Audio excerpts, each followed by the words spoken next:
Hey people. That was a little piece of Dutch news actually about all the fires in the 5G towers.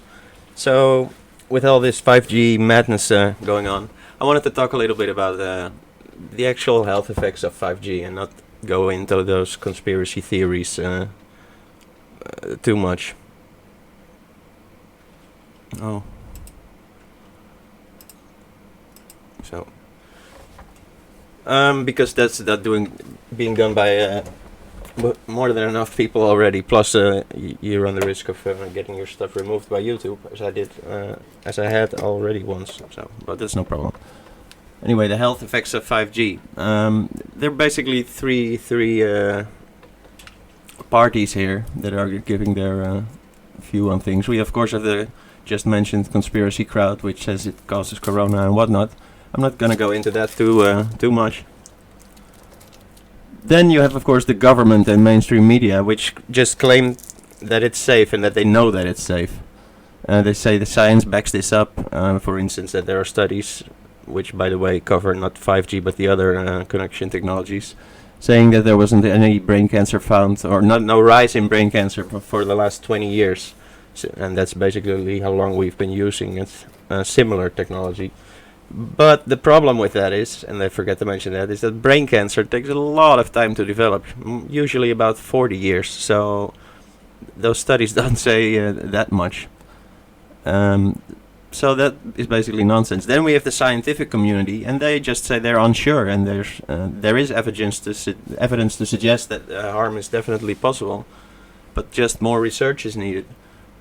I'm going to go over some of the studies that science has already done in the field, plus show you some movies and stuff like that. So, about 10 years ago already, the scientific community suggested that phone radiation causes harm and cancer, especially skin cancer and stuff like that. And this has been proven, especially for the older technology. For 5G, there hasn't been not enough time has gone by yet to test stuff like that. So, but I'm gonna show you a little video about that. Let me see. 5G fifth generation technology promises faster download speeds and conveniences that most of us have never dreamed of, but will also be blanketed with a new type of radiation called millimetre waves. Health experts are warning about the rising risks with a 5G rollout. It's not been made clear to the public that 5G won't just be another number and letter on your cell phone. It requires an entirely new infrastructure of thousands of small cellular antennas to be erected throughout cities where it's going to be installed. What would 5G infrastructure look like? Small cell antennas could be placed as close as every third hydro pole. Scientists from 42 countries are now warning their governments about the emerging health problems associated with wireless radiation, and Canadian doctors and scientists have added their voices. The most prevalent symptoms include headache, fatigue, decreased ability to concentrate, tinnitus, irritability, and insomnia.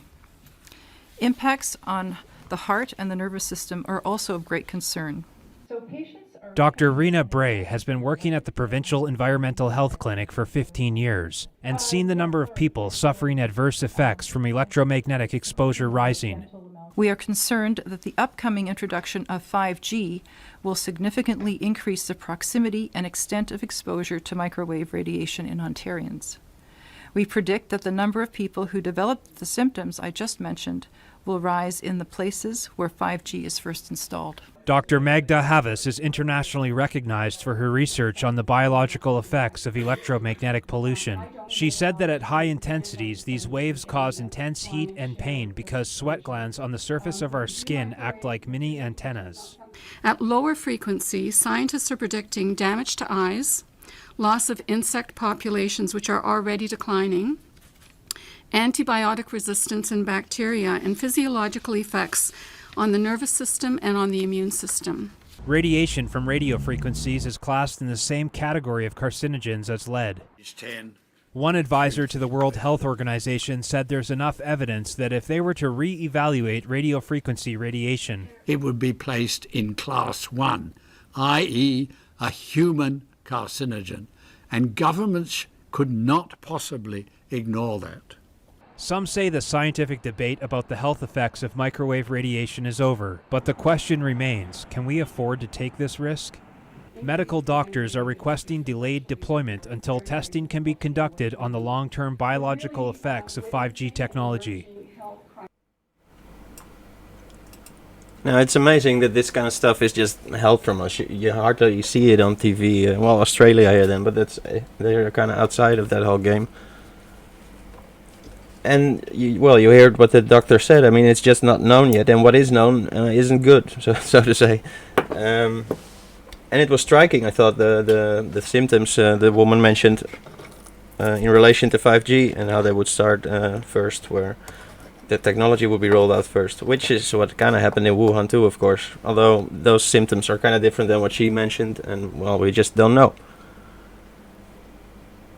And I'm going to show you something else, what I just wanted to show you actually, about the older technology and the effects of that. Here we go.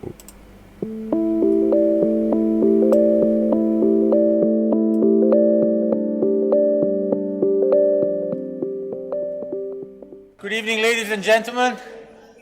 My name is Marrow. I'm the Dean of Engineering here at the University of Melbourne, and it's a real pleasure to welcome you here to the last Dean's Lecture of the year.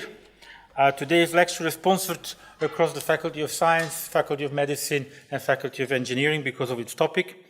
Let me first start with acknowledging the traditional owners of the land on which the event is taking place. That is the land of the Wurundjeri people, and we pay respect to their elders, their families, past and present. So thank you for attending tonight, and given the topic, may I just remind everybody that it may be better to switch off your mobile phone whilst we're in this lecture. You can switch it back on afterwards, that's right. I also would like to remind people that tonight we are videotaping, and so when you ask questions, you're automatically going to be recorded, and we'll take your asking question as also a form of presenting consent with being videotaped and audio taped. Let me just introduce Dr. Devra Davis, who doesn't probably need an awful lot of introduction. But Dr. Devra Davis is a visiting professor of medicine at the Hebrew University, Hadassah Medical School, and also in Turkey at the Ondokus Mayıs University. She's an expert studying electromagnetic radiation for mobile phones and wireless transmitting devices at present. She was the founding director of the Center for Environmental Oncology, which was the first such center in the world, and it was established at the University of Pittsburgh Cancer Institute. And he was looking at the environmental factors that contribute to cancers. In 2007, she founded a non-profit environmental health trust to provide basic research and education about environmental impact on health hazard. She served as President Clinton's appointee on the Chemical Safety and Hazard Investigation Board in the United States from 1994 to 1999. That was an independent executive branch of the government that investigated all the effects of chemical accidents and how to prevent and mitigate against them. She was also a senior advisor to the Assistant Secretary for Health in the Department of Health and Human Services in the United States, and as such has counseled many leading officials in the United States, United Nations, World Bank, European Environmental Agency, the Pan American Health Organization, and the World Bank.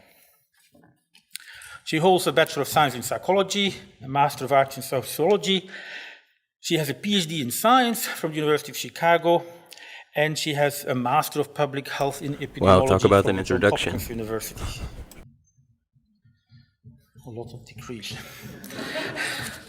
She has also more than 200 publications, and she's been published in Lancet and the Journal of American Medical Associations, which are some of the top journals in the field of medical research. And she, of course, has publications in Scientific American and the New York Times. Devra Davis, we're very pleased to listen to the truth about mobile phone and wireless radiation. All yours, please.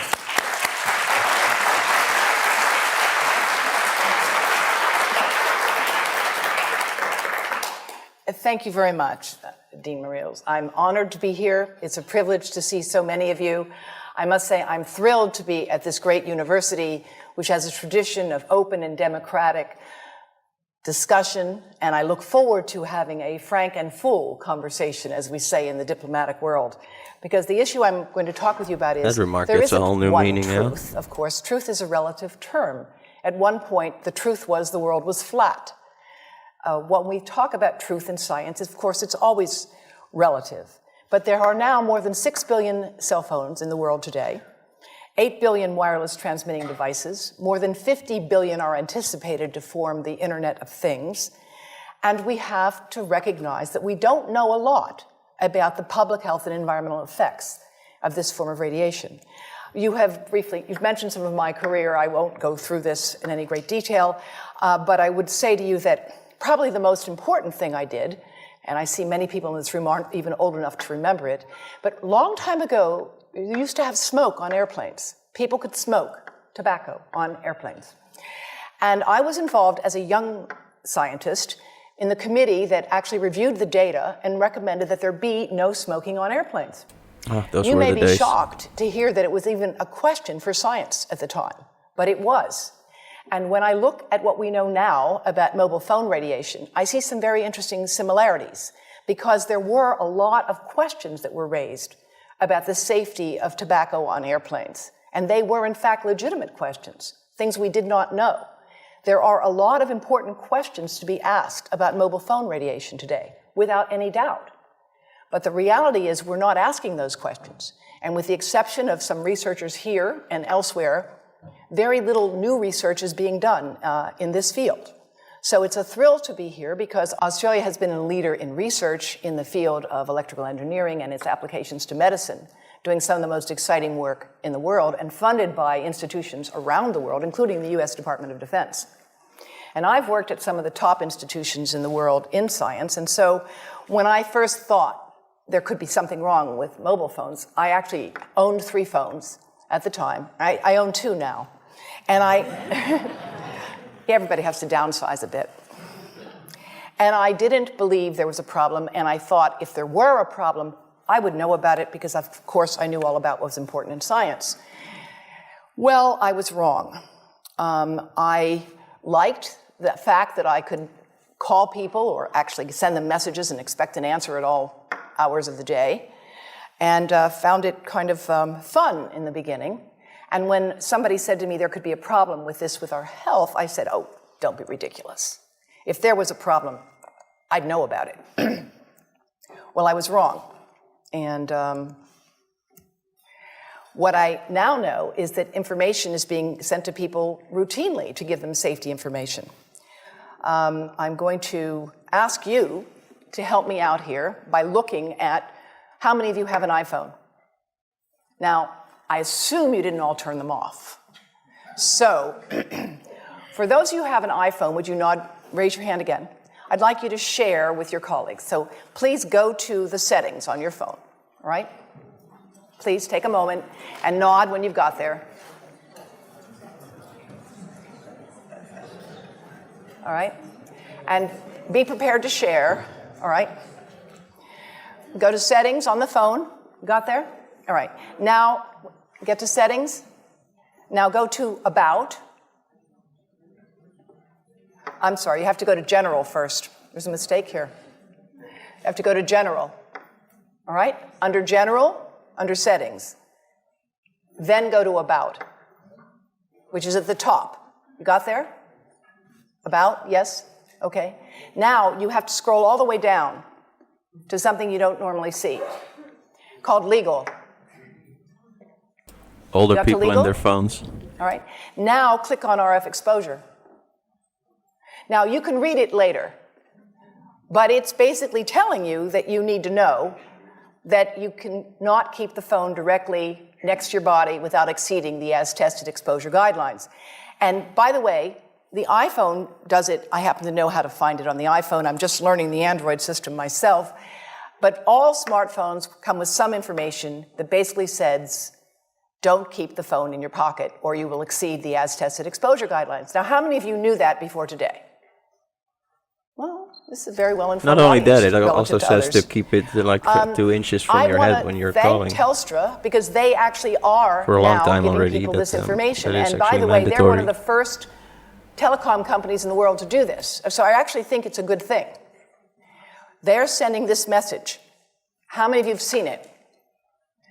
How many of you have actually looked at what it said? Well, here's what it says. This is what it says. And like most of you, I found messages like this annoying, but the reality is Telstra is telling you to use a hands-free device to keep a mobile phone away from the head and body to reduce mobile phone exposure. So that's a good thing.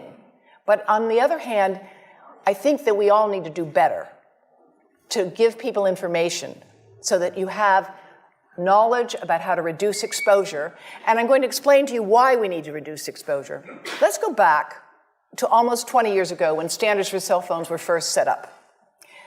At that time, it was believed that the only thing you had to worry about was avoiding heat. That was the only effect you had to be concerned about.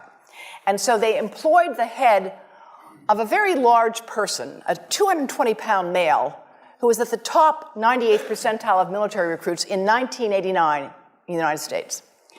And they set the standards to avoid heating up that fellow's brain after a 6-minute phone call. Now, there's probably 1 or 2 people in this room with a head that size. But the rest of you, like most of the world, have much smaller heads and relatively smaller bodies. And this standard, which is very much out of date, doesn't take into account the fact that people the size of these 2 bright young people here in the front row are using these devices today with no thought that maybe they're getting exposed to levels of radiation that have not been evaluated for their safety in young developing brains. Now, the electromagnetic spectrum, this is information from ARPANSA, actually goes all the way from the invisible to the visible, ionizing radiation, gamma rays, X-rays over here, and light here.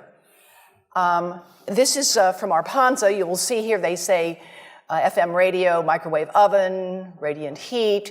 Of course, microwave oven actually happens to be of the same frequency as the cell phone, the mobile phone. The mobile phone and the microwave oven use a very similar frequency. The difference between them is power.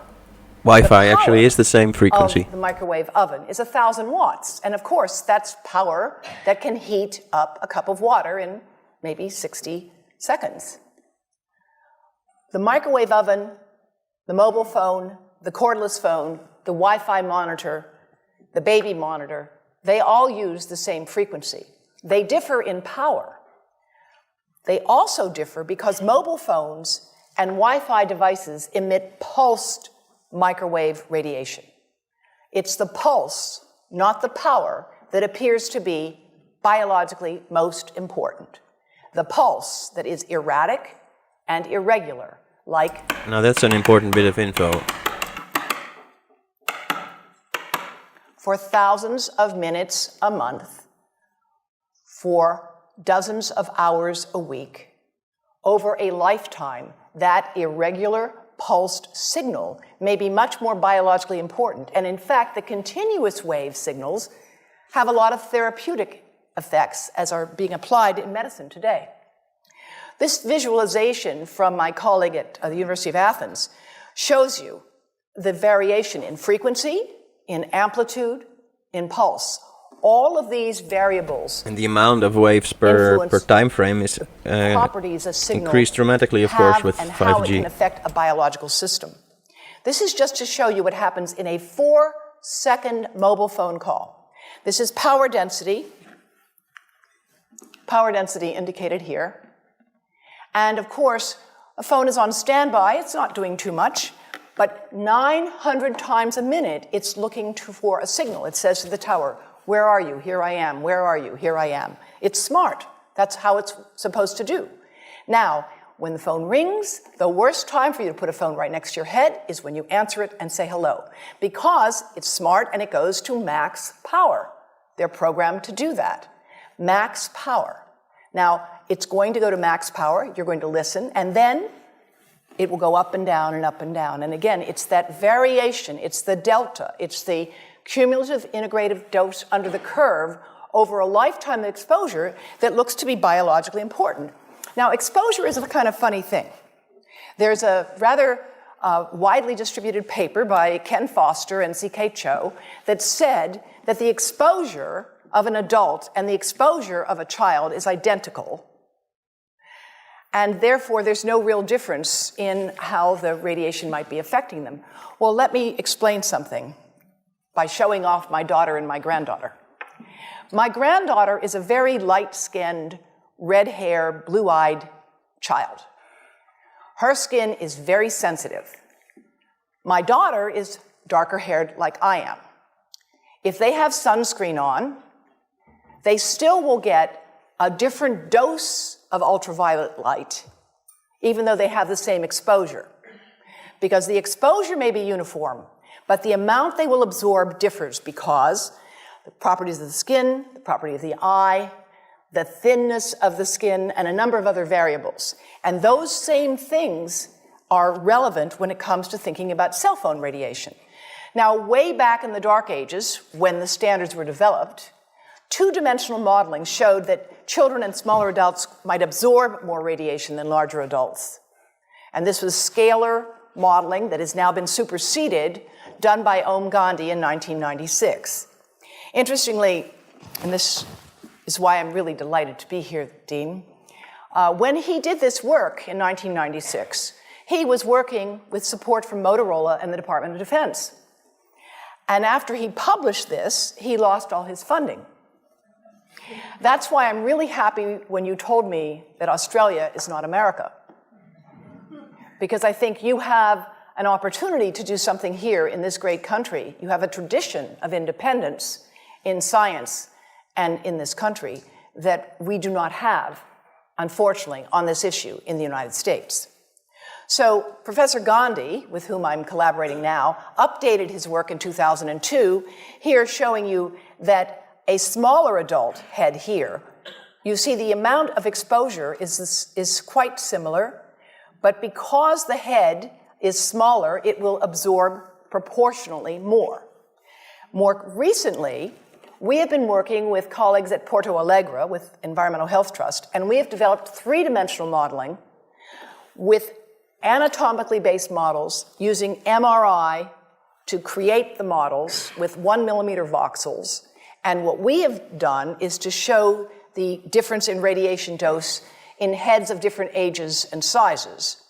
And I'll just show you one example here, coming from our colleagues at the Swiss National Institute of Technology, the ITIS, which have produced some of the most brilliant work in the world in this field. And they have shown here, of course, that there is going to be greater exposure, absorption into a younger head versus an older head. This is another item from their website of target tissue dose for the infant with using a system called the virtual family. Is there anyone here who's worked on the virtual family? All right. It's a really powerful and very sophisticated system that is used today to set standards for medical devices and surgical procedures, but it's not used for mobile phone standards. I find that odd. And I want to show you an example of some of the work that we are doing now that I'm releasing here for the first time.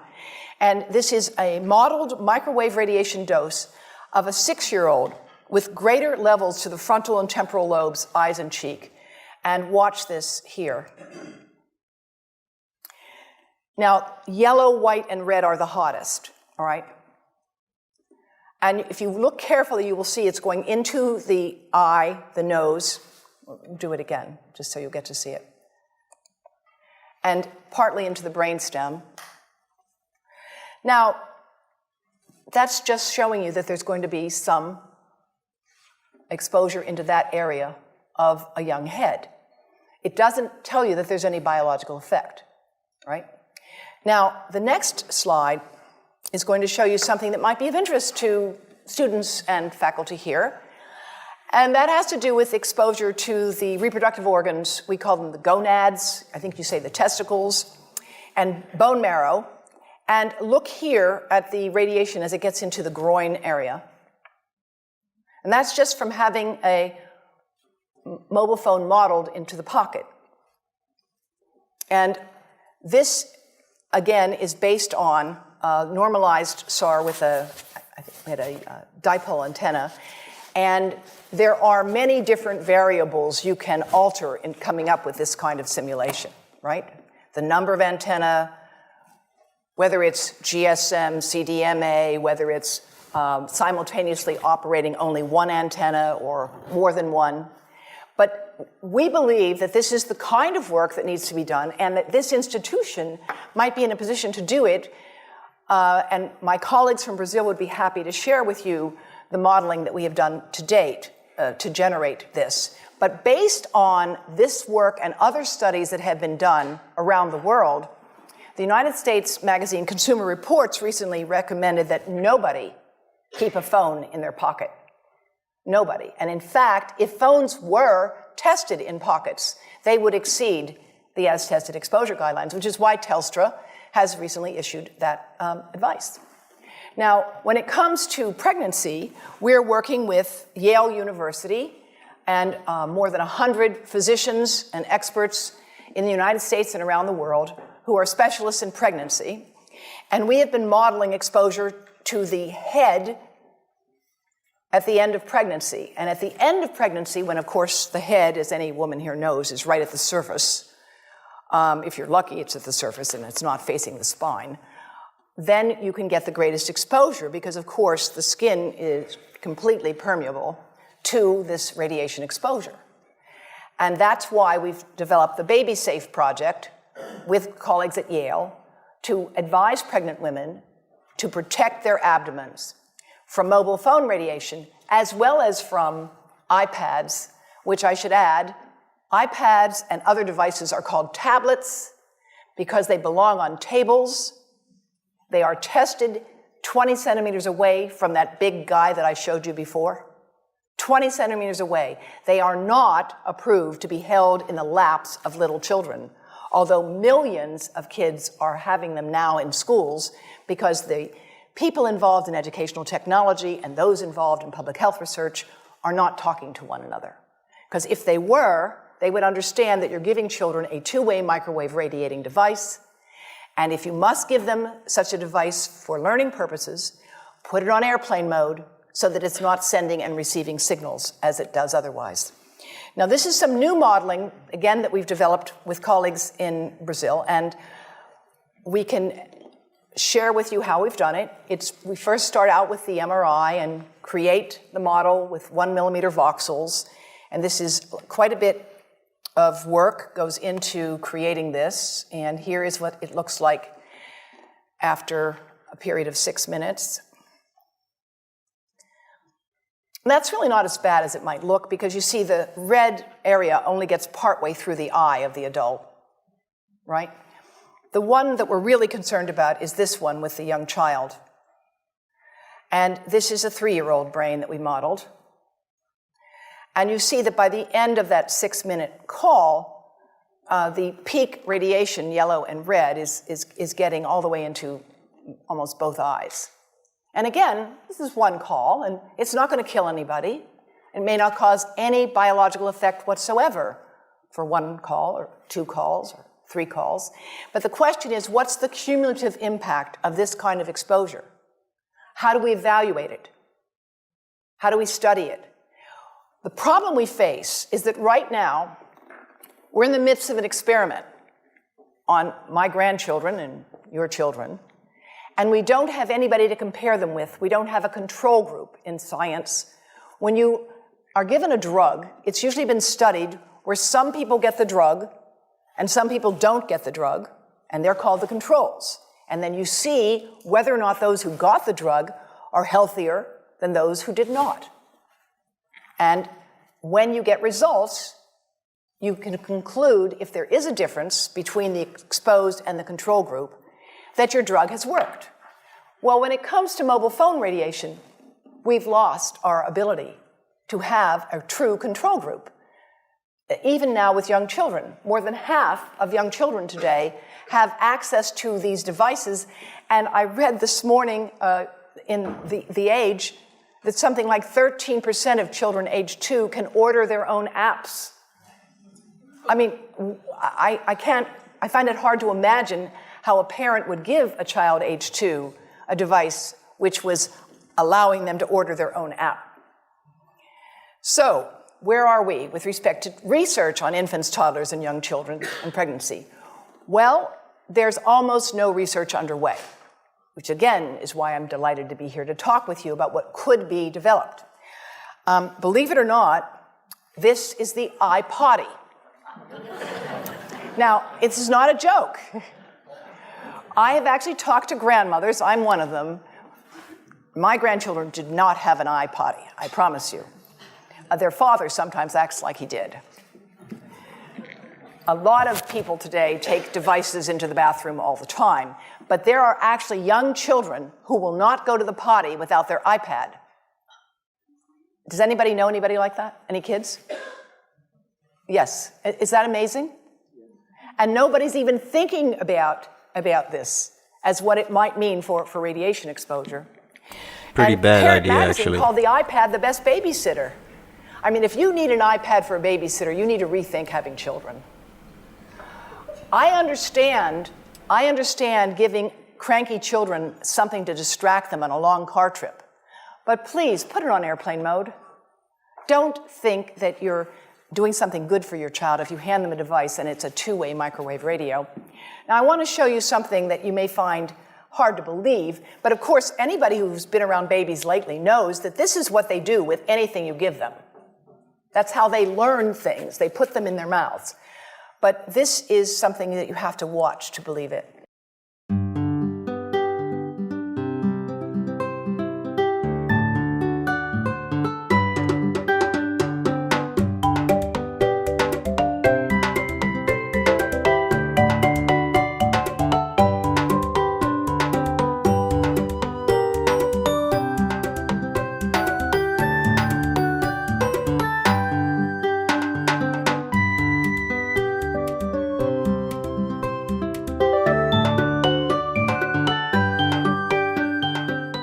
NATO may be familiar to some of you, and NATO for years has supported research on radar. Radar, of course, gave birth to the microwave oven. How many of you know that? Okay, the first microwave oven was called a radar range. The guys figured out that they could cook things with radar, and they thought it was pretty cool. They actually discovered it because when guys would be standing on the deck and it was cold at night, they would warm themselves in front of the radar, and if they had chocolate in their pocket, it would melt. So that's how they decided to figure out what would happen if you beamed radar at things like hot dogs and corn, and soon enough that gave birth to the radar range. But women didn't like the idea of cooking with radar. Guys thought it was pretty cool. So they rekindled the name to microwave.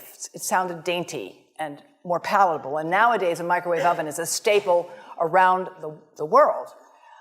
Experimental studies have been supported by NATO on radar for years, and one of the laboratories they've I'm not sure that's still the case. I don't even own one. And her colleagues. And the Environmental Health Trust convened an international conference with her laboratory partners and the Ministry of Health of Turkey in 2011, and I want to show you briefly some of the work that developed from that laboratory. This is showing you cellular damage that occurred in animals that were prenatally exposed to mobile phone radiation that was produced by a computer simulating the mobile phone exposure under controlled conditions, right? So, because you can't really get rats to make phone calls. You've got to model the exposure. And what they did is they measured in, these are your controls that you compare things with, and these were the exposed. Prenatally exposed, just 15 minutes a day for 7 days. Not much exposure. But these are small animals, and they grow within 3 weeks. They reproduce. And what they were able to study was changes in liver malonaldehyde, which is a measure of peroxidation, is a measure of damage to the liver, right? So these animals basically had significant damage to their liver if they had been exposed prenatally compared to controls. Now, Another group in Turkey has looked at prenatal effects on the brain and the testis. And, a lot of countries, this is a very important research that has been done here. And they looked at counting the number of cells in certain areas of the brain, the hippocampus, which is a critically important part of the brain. And since I see there's a lot of non-expert here, let me just explain that your hippocampus is pretty important to things like memory, balance, things like that. So studying effects on the hippocampus in animals is kind of a good way to anticipate effects that might develop on intelligence and other things. And they looked at newborn rats after they had been exposed prenatally and compared those who were exposed to those who were not exposed. And they looked at their brain cells, the number of cells, their shape, etc., with established methods for testing this. And this article was published in Brain Research, which is a relatively high-impact journal. And what they showed was that prenatally exposed newborns have basically fewer cells in the hippocampus. Here's the exposed, missing some cells, and here are the controls, which they're compared with. And you can see here that these cells are, there's more of them. Here they're more scattered. And in fact, they did another test of memory. Now, how do you test memory in an animal? You don't have them fill out the crossword puzzle. You test memory in an animal with well-established protocols of learning. You teach them to run a maze and get a food reward. And you see how long it takes them to do that. And what they did, it's a radial arm maze. They trained these animals who were starving to get a food reward, right? And after they did that, they then saw how long did it take them to learn this if they had been prenatally exposed to mobile phone radiation. And what they found was that newborns that had been exposed took 3 times as long to find their way out of an experimental maze and made twice as many errors. And this, again, it's a statistically valid method for evaluating learning. Now, closer to home, so to speak, between the brain and the testis, studies have been done here in Australia at Newcastle by a fellow who's now the pro-chancellor of the university. And these studies have been done taking sperm from healthy men. And one test tube gets exposed to cell phone radiation, and one test tube is not exposed to mobile phone radiation. And then the results are evaluated. And this is a measure of vitality. We measure how well the sperm swim. This is a measure of motility. This is a measure of mitochondrial DNA damage. They have 3 times as much damage on their DNA if they have been exposed to mobile phone radiation as compared to controls. And now the issue is, why does it take 500 million sperm to make just one healthy baby? It takes a lot of sperm to make a healthy baby. The answer is because sperm don't know how to ask for directions. But they are easy to study.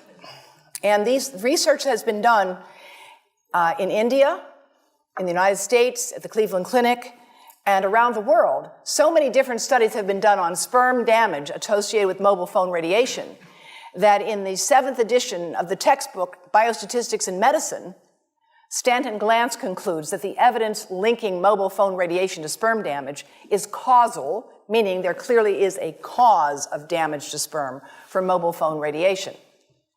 Now, we have a lot of uncertainties in this field. The truth is, we have a lot of uncertainties, but not about sperm.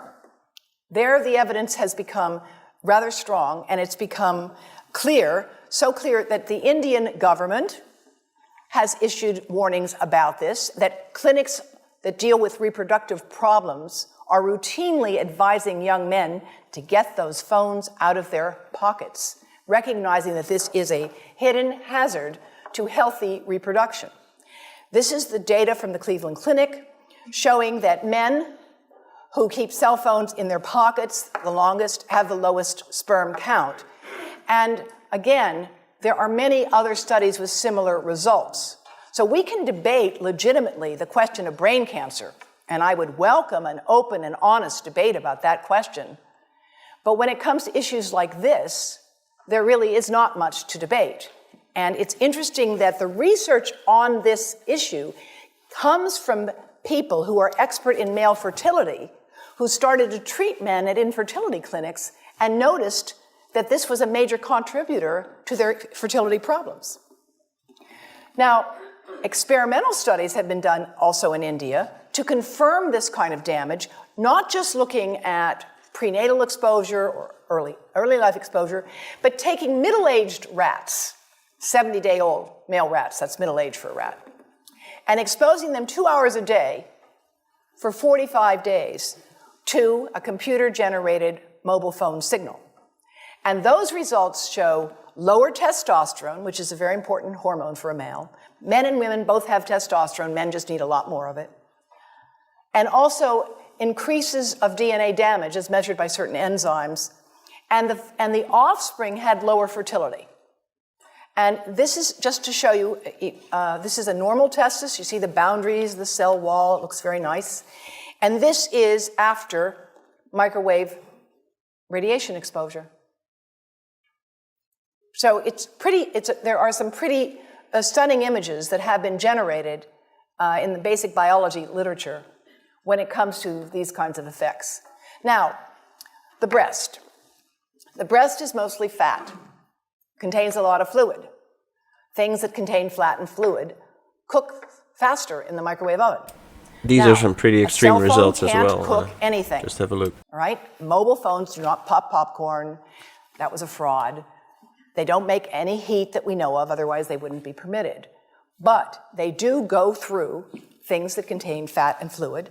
And we are now working at Environmental Health Trust with scientists at the University of California, San Francisco, scientists at formerly the president of the American Cancer Society of California, because we are seeing women who keep cell phones in their bras. Has anyone seen a woman put a cell phone in her bra? Hands up, please. Please tell them you've heard now why they shouldn't do that. And here I want to show you our first case report from 2009, and we now have many more. This was a Chinese-American woman who used her cell phone 4 hours a day in her bra for 10 years while she was driving. Now, and you drive with a phone on your body. The phone is smart. It's going to go from one tower to another, and it's going to say, here I am, where are you, here I am. And it's going to be going to max power each time it moves from one cell tower to another. And there it was right next to her chest. And the tumors that developed right under the antenna of the phone. Unusual tumors. Well, you know, that's a very good question. Does it apply to males who would put the phone in their breast pocket? We actually have cases now of men with unusual skin cancers or unusual growths where they've kept their phone in one place. And again, if they were phones would not be past testing approval if they were to do that. Male breast cancer is very rare, very, very rare. But we are seeing some reports of cases. And here, unfortunately, this is an MRI of a young woman, a very brave young woman named Tiffany France. When she was 21, she's now 22, she developed metastatic breast cancer. This is metastases into her chest wall right here.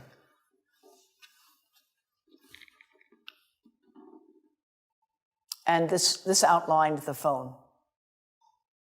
And it was subcutaneous, so it's like right under the surface of the skin. It was not deep within the breast. Most breast cancer occurs in women over 50. It occurs in the upper outer quadrant. These tumors occurred right under the antenna of the phone. And now we have 38 of them. Not a single one of them has a family history. None of them has inherited the defects that we know increase the risk of breast cancer. They have multifocal tumors. That means they have more than one tumor, and the tumors are located under the antenna, sometimes just right in the center of the chest. So we're collecting information because that's what we do in science. But we want to, in the meantime, issue precautionary advice because that's also what we do in public health when it comes to setting public policy. When it comes to further work on the prenatal impacts, my colleagues at Yale University have taken mice, exposed them to mobile phone radiation, and they have found significant effects on those mice's behavior as adults, all right? Prenatally exposed mice have hyperactivity as adults. And these are some of the data. They have worse memory, they're more hyperactive, they have more anxiety, but they don't have much fear. It's kind of interesting. And because of that, that is why we've developed the Baby Safe Project, working with colleagues at Yale University and around the world. Now, how many of you had heard that in 2011, the World Health Organization had reviewed all of the evidence and decided that mobile phone radiation was a possible human carcinogen? How many people had heard that? Okay. It's interesting that that information isn't more widely known, and we can explore the reasons for that perhaps at a later time. But the fact... No, that is definitely interesting. And, well, if you ask me, the evidence is pretty obvious, especially with the breast cancer cases. And as you heard, even that isn't even considered to be strong evidence yet. So science is pretty rigorous in these things. So when they say there's a danger, you better assume that there is. So why is research hardly being done at the moment, especially with the 5G thing? I mean, I think in answering this question, it is that all these conspiracy theories emerge. And it is strange, of course, but if you think about it, it isn't that strange, actually. I mean, it's a simple answer, and that's corporate interest and corporate influence in politics these days. I mean, there's nothing really conspiracy-y about that. It's just the way the world works at the moment. But it's easy to stop as well if you amend some laws. So again, the mainstream media says it's proven safe, and they are talking usually here with levels within 1 milliwatts per square meter or per kilogram. I've seen both measures used. And this is true to the extent that no harm has been detected yet around this strength of 1 milliwatt. But I've read other studies where at just 1.8 to 2 milliwatts, signs of mutation as a result of radiation have been found. So that's a very small limit of safety, I would say. And I think we are also very right to ask whether they will even abide by these levels, because they've messed around with these things before, like silently upping the threshold of what's considered safe and not, stuff like that. I'll show you something about this guy in Sydney who was doing some measurements.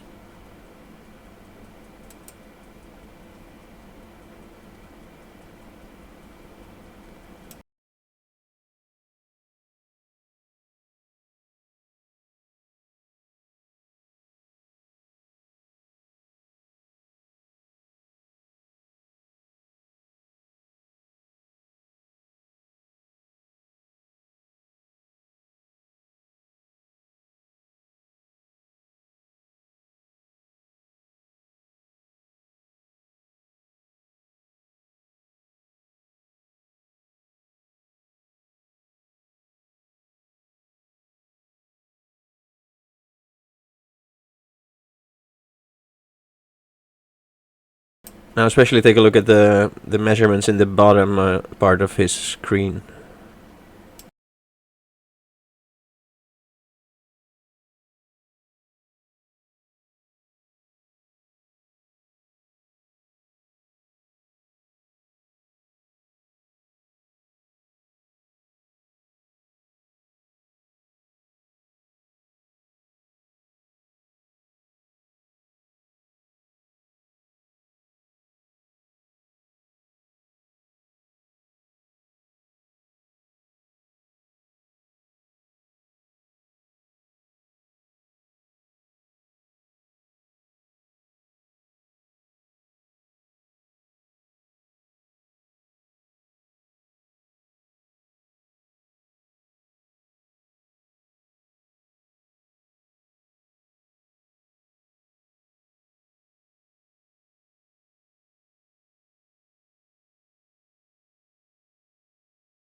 So already they're going beyond the limit.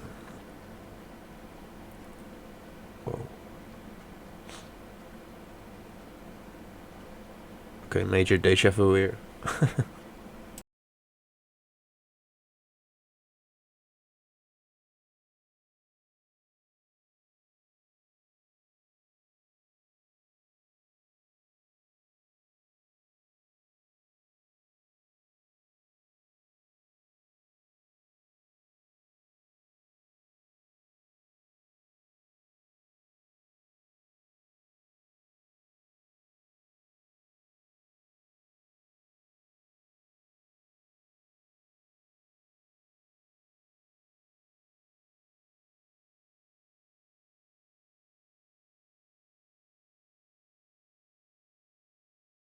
Some pretty striking results. They're already going over the limit, and not just by a little, as it seemed. So I would like to know how this is in other cities around the world, but that would be interesting to measure. And probably there are a lot of videos about it, but I just haven't found them yet. Let me see. So let's get into the science a bit. There have been some studies and also things not related to health, which are pretty interesting. Amongst which are, for instance, oxygen absorption, mutation, tissue damage, stuff like that. Let me show you some.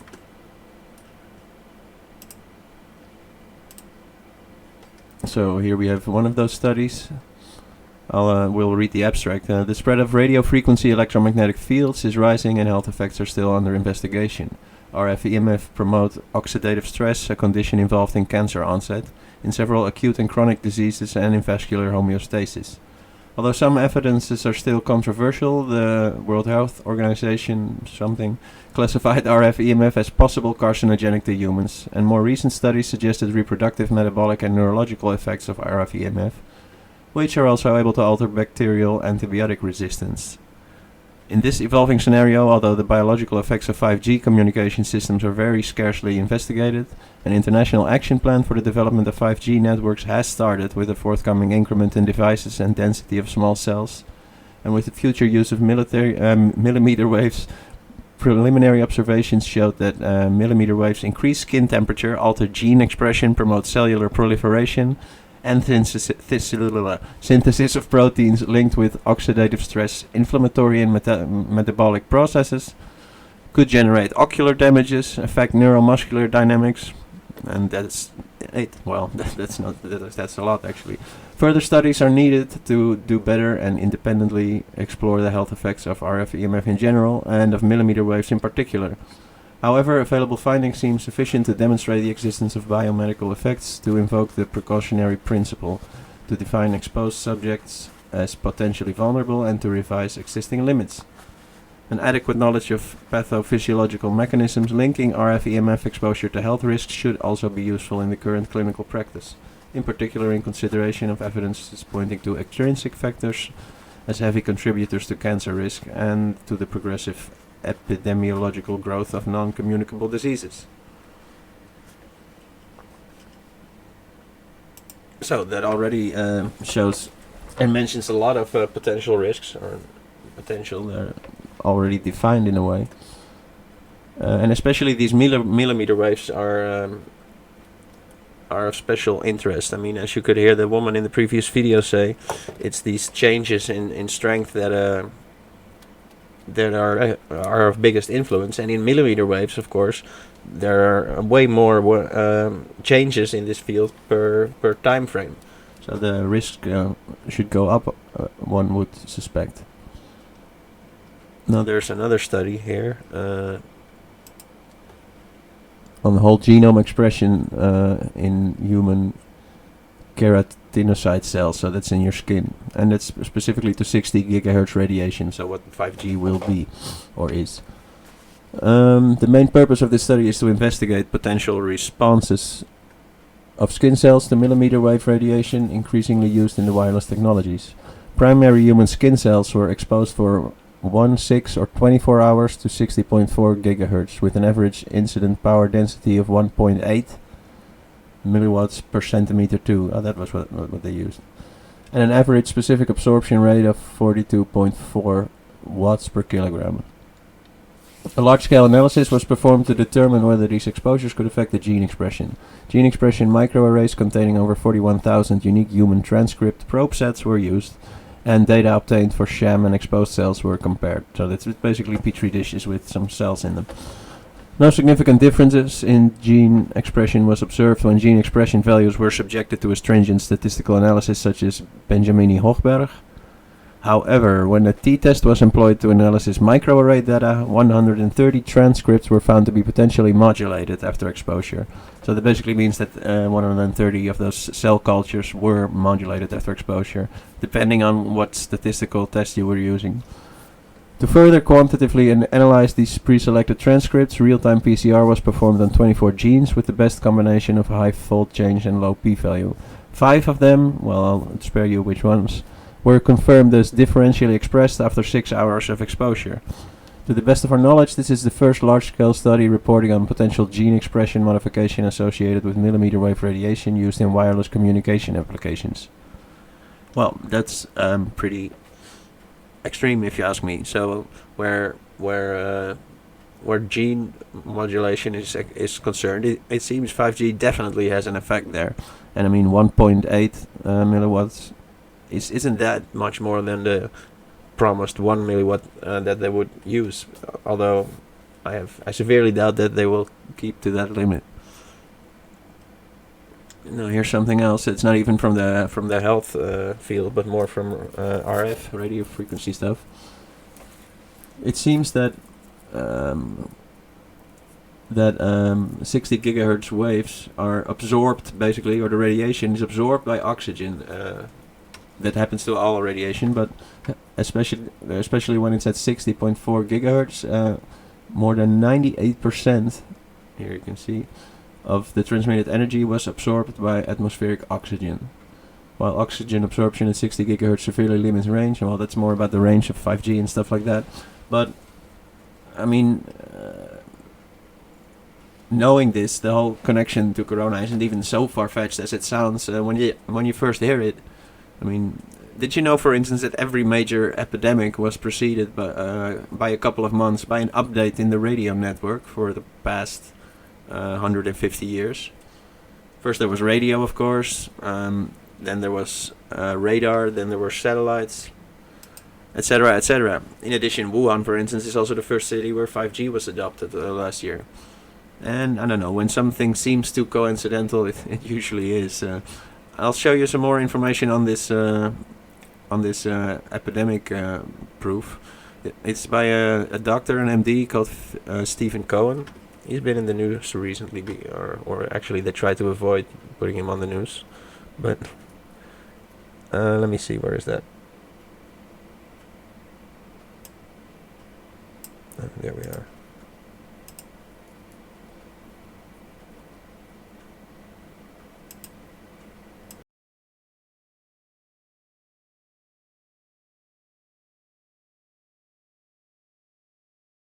Let's say you want to find out how many feet there are, like walking feet, like at the end of your legs in Florida, right? So you can go through the whole state and count everybody's feet. And there's 3,000 feet or whatever. Now you want to know how many, so then you say, okay, I don't want to count everybody's feet. So I'm going to say every person who has a foot has a shoe. And every shoe. I know he sounds a bit weird here, but to stick with him, it's a good analogy, actually. I'm not going to count the feet. I'm going to count the shoelaces because that's easier. Yeah. And that's going to tell me how many feet there are. And that's true, except some people have feet, but they don't have shoes. And some people have feet, but they have 3 pairs of shoes. And some shoes don't have shoelaces. So in that situation, you cannot use the shoelace argument to say how many people have feet or how many feet there are. And the guy who invented the test they're using with coronavirus, called a RT-PCR test, said, unless you have a gold standard like the meningococcus, you cannot use this for diagnostic purposes. Mm-hmm. It's a surrogate test. Yes. But the people who have, quote, coronavirus they have a fever and a cough. So that could be anything. Yes. They haven't isolated the virus. And some of the people who have fever and a cough have a virus. Some of the people who have the virus have nothing. And so you can't make. Actually, here he goes into Corona a lot here too, but whether bear with him for a moment, and he'll get into the epidemiological stuff. The virus has any comment on whether they're actually sick from that. But the really scary part of this is the way the test is done. They take a piece that's supposedly unique to that virus and they accentuate it through cycles, 20 cycles, 40 cycles, because they can't find it just with one. And if you get it up to 60 cycles, you find it with everybody. So it's not unique to that virus. No. So, but if you do it 35 cycles, then you don't find it with anybody. So you can actually, by choosing the number of cycles, you can choose how many people will test positive. Right, and would you agree that even if you find the virus present in any human or any human with a set of symptoms like fever or respiratory distress, it doesn't prove causality? No, it could be an excretion of the cell. Right, there could be excretion of the cell. There's an infinite number of factors that go into producing a symptom in a specific individual. So this whole model is really absurd on a really basic level. Right. Right. And when you do that, and when you don't know whether it's the causative agent, or maybe there is no such thing in that context as a causative agent, maybe it's just a message, you can't use a surrogate marker in that case. And the problem then, if the false positive rate, if you do 40 cycles, is 1%, and you go test 20 million people, next thing you know, you have 200,000 people test positive, and you've got an epidemic. Right. Well, what David Crow did in his recent article on Is Coronavirus 19 Real is show that originally in China, they were using criteria such as possible exposure to someone who had been diagnosed with the infection as a way to confirm a case. But when they started quarantining and there weren't more cases to associate with, the numbers just went down to, just basically dropped off the cliff.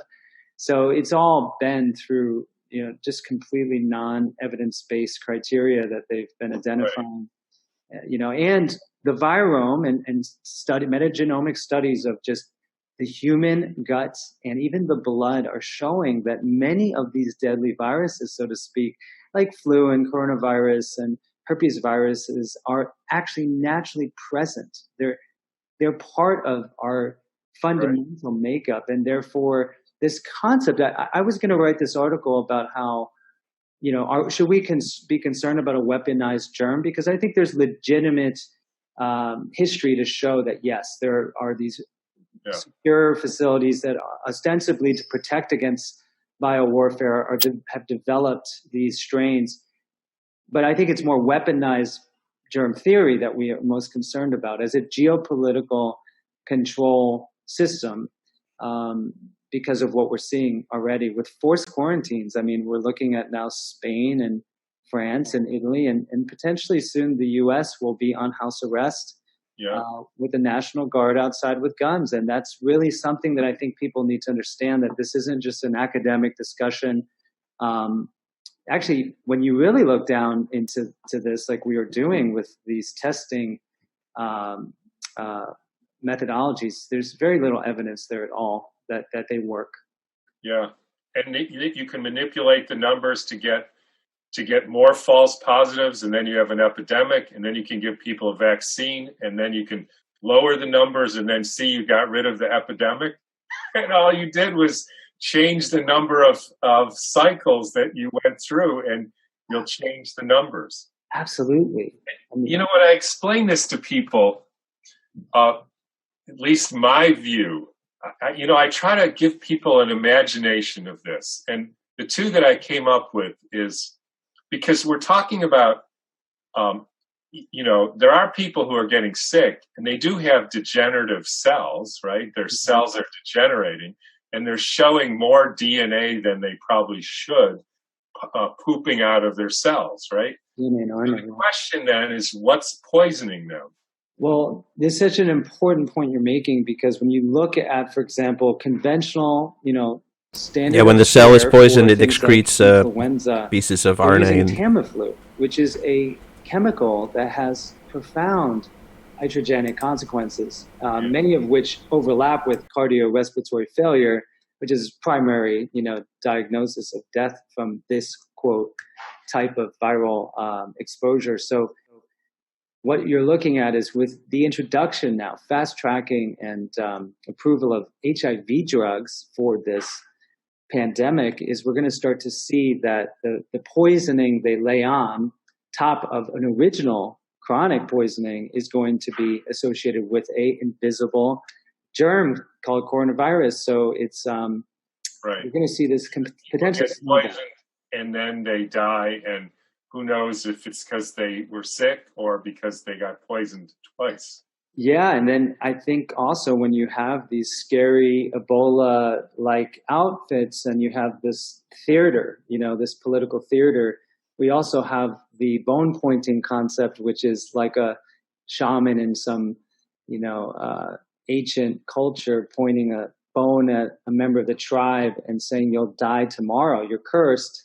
And the person believes them and they die. And so we're seeing that, I think, on a mass scale. In fact, some of the people that we know in this space that's are called getting psychogenic illness. Individuals like myself who do not believe that the threat is as severe as CNN says, or the CDC or the WHO.